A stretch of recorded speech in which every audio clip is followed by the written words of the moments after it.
Walking might be hurting you, 5 types of seniors who need to cut back, and what to do instead. What's the one thing you're doing every day that could secretly be killing you? Hey there, folks, imagine this: you're out for a walk, feeling good, when suddenly, your body betrays you, and you're down before you know it. That's the hidden danger lurking in something as simple as walking, and most seniors don't even realize it's happening. Are you sure your health's as solid as you think? We've been told walking's the golden ticket to aging well, but here's the shocking truth: it's not always the hero we think. It can trigger risks you've never heard of. According to a 2023 American Heart Association study, nearly 1 in 3 folks over 70 have stumbled or worse from overdoing it. Today, we're diving into 5 types of seniors who need to rethink those strolls fast and discover natural ways to stay strong without relying on pills. Stick around to uncover what's really behind those health scares. Number 5 will blow your mind. This is your wake-up call. Don't wait until it's too late to change how you move. Let's dig in and take control right now. Group 1, Seniors with Unstable Blood Pressure. Alright, let's kick things off with Group 1, Seniors with Unstable Blood Pressure. Now, when we say unstable, we're talking about blood pressure that's like a wild card. It might shoot up out of nowhere or drop so fast you feel like you're on a roller coaster. For a lot of folks over 65, this isn't just a little annoyance, it's a big deal. Walking might seem like a simple, no-brainer way to stay active, but if your BP's playing hopscotch, every step can crank up the stress on your heart and blood vessels. And trust me, that's not the kind of workout you want. Why does this happen? Well, your blood pressure is like the control tower for your body. It keeps everything flowing smoothly. When you walk, your heart pumps harder to send oxygen-rich blood to your legs and arms. Normally, that's a good thing. But if your BP's already out of whack, say, spiking to 180/100 or crashing to 90/50, that extra push can tip the scales. You might feel lightheaded, see little black spots dancing in your vision, or even need to sit down fast before you tumble over. According to the American Heart Association, about 30% of seniors over 70 have had a fall or near fall tied to blood pressure swings during everyday activities like walking. That's not a small number. Let's paint a picture with Jim, a 76-year-old retired mechanic from Ohio. Jim was the kind of guy who'd never miss his morning walk, rain, shine, or snow. He'd be out there with his trusty sneakers, clocking a mile around his neighborhood. It was his routine for decades, and he loved the fresh air, the sound of birds, and waving to neighbors. But one crisp fall morning, about halfway through his usual loop, something felt off. His head started spinning, his legs got wobbly, and before he knew it, he was gripping a mailbox to stay upright. A neighbor spotted him and helped him home, where he checked his blood pressure 88/55. Turns out, his doctor had tweaked his meds a week earlier, and the new dose was dropping his BP too low. That walk, it nearly knocked him out. So, what's going on inside when this happens? Blood pressure isn't just a number on a cuff, it's a balance between how hard your heart's pumping and how tight or loose your blood vessels are. Meds like diuretics or beta blockers, which a lot of seniors take for hypertension or heart issues, can throw that balance off. Add in walking, especially if it's uphill or too fast, and your cardiovascular system might say, "Whoa, hold up." You don't always feel it right away, either. Sometimes it's sneaky. Maybe you brush off a little dizziness as just getting old, or blame tiredness on a bad night's sleep. But those are warning signs, and ignoring them could mean a fall when you're out alone, far from help. Now, don't get me wrong, movement's still key. We're not saying lock yourself in a recliner forever. The trick is moving smarter, not harder. First step: get yourself a home blood pressure monitor. Walgreens or CVS has decent ones for under $40. Check your numbers before you lace up those shoes. If you're systolic, the top number is below 100 or above 160, skip the walk that day. No guilt, No shame, just safety. On those off days, try seated exercises instead. Sit in a sturdy chair, lift your legs one at a time like you're marching 10 reps per leg, or do some arm circles for a minute. It keeps your blood flowing without the risk. On days when your BP steady, say, around 120/80, go for it, but keep it chill. Stick to flat ground, like your living room floor or the smooth paths at the mall. Bonus, air conditioning. Walk for 5 to 10 minutes, see how you feel, and stop if anything's off. Oh, and grab a buddy if you can, your spouse, a friend, even your grandkid. It's not just safer, it's more fun. Jim learned this the hard way, but now he's back to short walks with his wife, checking his BP first and keeping a water bottle handy. He's not sprinting marathons, but he's still moving, and that's what counts. Here's a quick tip: dehydration can mess with your blood pressure too, especially in hot weather. So sip water before and after, even if it's just a short stroll. And if you've had dizzy spells lately, talk to your doc, they might tweak your meds or suggest a stress test. This isn't about slowing down because you're weak, it's about staying strong by listening to what your body's telling you. You've earned that wisdom, use it. Group 2, Seniors with Severe Joint Wear.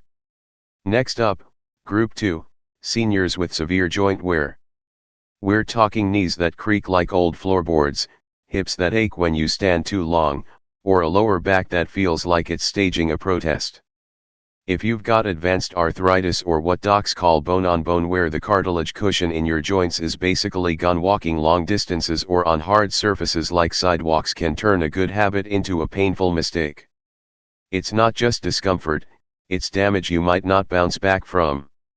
Here's the deal: joints are like the shock absorbers in your car. Cartilage keeps bones from rubbing together, but after years of wear, maybe from old sports injuries, extra weight, or just time, it wears thin or vanishes.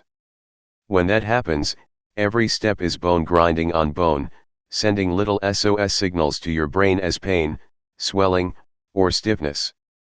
A 2024 study from the Arthritis Foundation found that 40% of seniors with severe osteoarthritis who kept up long walks saw their joint damage worsen within a year. Walking's supposed to help, right? Well, not when your shocks are shot. Let's meet Linda, a 79-year-old grandma from Texas. Linda was a walker 2 miles every afternoon around her subdivision, waving at kids on bikes and chatting with neighbors.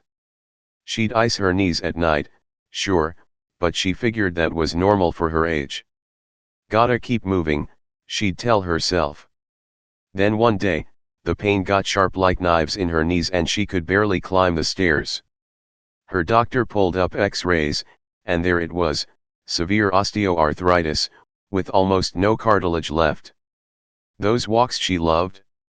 They were tearing her joints apart. So why does walking hurt more with worn joints? It's physics. When you step, your body weight, say, 150 pounds, hits your knees with 2 to 3 times that force, depending on speed or slope. Healthy cartilage spreads that load out. Without it, your bones take the hit, and inflammation flares up like a bonfire. Hard surfaces like pavement or uneven trails make it worse. Every crack or dip jolts your joints harder. Over time, that's not just soreness, it's swelling, stiffness, even a higher chance of falls if your legs lock up. But here's the good news: you don't have to stop moving, you just need to move differently. First, cut the distance and switch to soft ground. Trade that mile on the street for 10 minutes on a carpeted hallway or a grassy park. Less impact, less pain. Second, try water aerobics. It sounds fancy, but it's just walking or stretching in a pool. The water holds you up, so your joints get a break. Most community centers have classes for $5 or less. Check your local YMCA. Linda started going twice a week, and within a month, her knees felt lighter than they had in years. Another option? Chair yoga. Sit down, stretch your legs out, twist your torso a bit. 15 minutes a day keeps you limber without stressing those joints. YouTube's got tons of free videos, just search senior chair yoga. Oh, and shoes matter. Ditch the flat sneakers for ones with thick, cushioned sole brands like Hoka or Brooks are gold for joint support. Linda swapped hers out, and it was like walking on pillows. Here's a pro tip: if your joints hurt for hours after a walk or you feel grinding or burning, don't push through. That's your body saying, hey, I need a new plan. Maybe add a heating pad for 20 minutes post-walk to ease stiffness, or talk to your doc about physical therapy. This isn't about giving up, it's about keeping your joints happy so you can keep doing what you love, whether it's gardening, playing with grandkids, or just enjoying a pain-free day. Linda's not racking up miles anymore, but she's smiling more. That's the win. Group 3, Seniors Recovering from Surgery. Group 3 is all about seniors recovering from surgery. Think spine, knee, hip, or even abdominal stuff like a hernia fix. If you've gone under the knife lately, you're probably itching to get back to normal. Walking feels like the fastest way to reclaim your independence, proof you're not down for the count. But here's the catch: too much too soon can quietly undo all that healing. Your body's still patching itself up, and rushing it is like pulling stitches before they set. Why's this a big deal? Surgery isn't just about closing a cut, it's muscles, ligaments, and nerves figuring out how to work again. Take a knee replacement, your quad muscles might need 6 to 12 weeks to regain strength, per the American Academy of Orthopedic Surgeons. Walk before they're ready, and you're stressing tissues that can't handle it yet. Same goes for spine surgery, your core's gotta stabilize before you pound the pavement. Even belly surgeries weaken your midsection, so a long stroll could strain something still knitting together. Let's talk about Mike, a 72-year-old from Florida. Mike had lower back surgery. After years of pain, he was thrilled to ditch the cane and get moving. His surgeon said, "Take it easy for a few weeks," but Mike, stubborn as a mule. 3 days home, he's walking the block. Felt okay at first, but by week 2, sharp pain shot down his leg. Turns out, he'd overworked the muscles around his spine before they could support him. Recovery stretched from 6 weeks to 4 months, all because he didn't wait. What's happening inside? Post-surgery, your body's in repair mode, inflammation's high, blood flow's redirected, and everything's tender. Walking too early forces weak spots to pick up slack, risking tears, swelling, or worse. Ever tried lifting a heavy box with a sore arm? Same idea, your body compensates, but something gives? For seniors, slower healing means even a light walk can overdo it. So, what's the smarter move? Rest isn't lazy, it's strategy. Follow your doc's timeline, usually 2 to 6 weeks of low activity, depending on the surgery. Start with physical therapy if they recommend it. Simple stuff like leg lifts in bed or standing for a minute builds strength without strain. When you're cleared to walk, ease in, 5 minutes around the house, flat floor, no hills. Feel good? Add 5 more next week. Mike's doc got him on a plan: short walks with rest days, and he's back to fishing now, no pain. Can't walk yet? Try seated stretches, arm reaches, or gentle twists, or deep breathing to boost circulation. Sip water, eat protein, think eggs or chicken, and nap when you need to. Your body's rebuilding, and that's work. If you're antsy, ask your care team, what's safe today? They'll love your grit. Healing's not about speed, it's about coming back stronger. Take it slow, and you'll be strolling pain-free before you know it. Group 4, Seniors with Peripheral Neuropathy. Group 4 is for seniors with peripheral neuropathy, when the nerves in your feet and legs start ghosting your brain. You might feel numbness, like your feet are asleep, or tingling like pins and needles. Some folks say it's like walking with socks bunched up, even when they're barefoot. For millions of seniors, often from diabetes or age, this turns walking from a breeze into a balancing act. And it's not just uncomfortable, it's risky. Why's that? Nerves are like wires sending signals: hey, there's a curb, or ouch, that's sharp. When they fray, your feet don't tell your brain where they are or what they're stepping on. The National Institute of Neurological Disorders says over 20 million Americans have neuropathy, and falls are a top danger. You might misjudge a step, not feel a rock in your shoe, or wobble because balance is off. Add slower reflexes as we age, and a simple walk can end with a twisted ankle or worse. Meet Susan, a 70-year-old retired teacher from California. She loved her sunset walks, ocean breeze, golden light, the works. But over time, her feet started tingling, then went numb. One week, she tripped twice on flat ground. Nothing broke, but her confidence cracked. Her doc confirmed neuropathy from years of diabetes. Walking wasn't relaxing anymore, it was a gamble. What's the science? Neuropathy damages the peripheral nerves, often starting in your toes and creeping up. Blood sugar spikes, vitamin shortages, or just wear and tear can fry those wires. When you walk, you rely on instant feedback: pressure here, tilt there. Without it, your brain's guessing, and your steps get shaky. Staring at your feet helps a little, but it's exhausting, and uneven paths are a minefield. So, how do you stay safe? Switch to flat, indoor surfaces: your living room, a gym track, or a mall. No cracks, no surprises. Susan started walking at her local rec center: smooth floors, bright lights, and it's a game changer.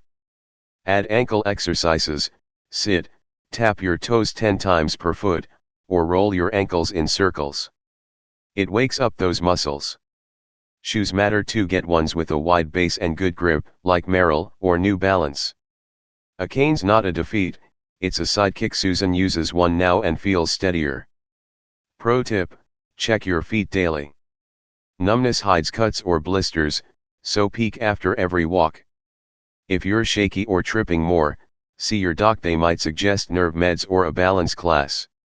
This isn't about quitting, it's about moving without fear.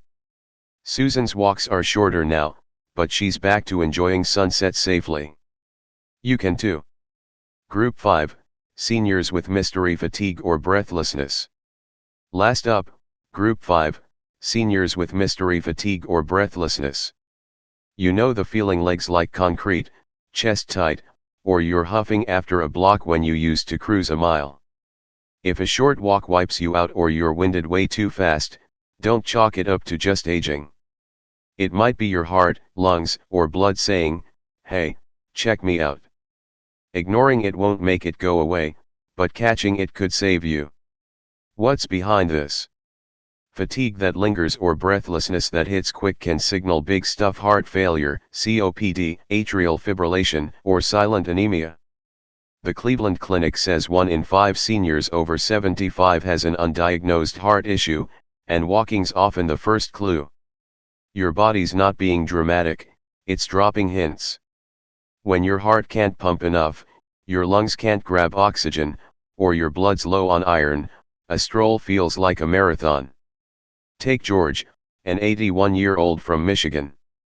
He was the park walking champ every morning, rain or shine. Then he started stopping halfway, then sitting, then skipping it. He thought, "I'm just out of shape," and pushed harder. But a checkup found a leaky heart valve. Nothing crazy yet, but it would have been if he'd ignored it. Treatment and a new plan got him back on track. Why does walking trigger this? It's a stress test. Your heart rate climbs, your lungs work overtime. If something's off, you feel it: chest pressure, shallow breaths, or legs that won't go. George's pulse raced after 10 minutes. Not normal. Too many seniors shrug it off, but that's your body whispering or yelling for help. What to do? Cut back 5 minutes max if you're winded and see your doc pronto. Tell them, "I'm tired too fast," and they might run an EKG or blood test. While you wait, try light stretches, arm swings, or leg lifts from a chair for 10 minutes. If anemia's a hunch, sip iron-rich smoothies, spinach, berries, a splash of OJ. George's doc tweaked his diet: more greens, less salt, and he's rebuilding stamina. Tip: track it. Jot down how you feel after a walk: tired at 5 minutes or breathless at 10. It's gold for your doctor. This isn't laziness, it's your shot at catching something early. George is back to short walks, feeling good, not scared. You deserve that peace too. The big takeaway? Walking's awesome until it's not. It's not about giving up, it's about moving smarter. A little tweak today could add years to your life. No falls, no pain, just strength. Want a sample plan? Monday, 15-minute chair yoga. Tuesday, 10 minutes in the pool. Wednesday, rest and repeat. So, which group hit home for you? Drop it in the comments. I'll reply with a custom tip just for you. And if this helped, hit that like button, subscribe, and ring the bell. We're here to keep you moving right. See you next time.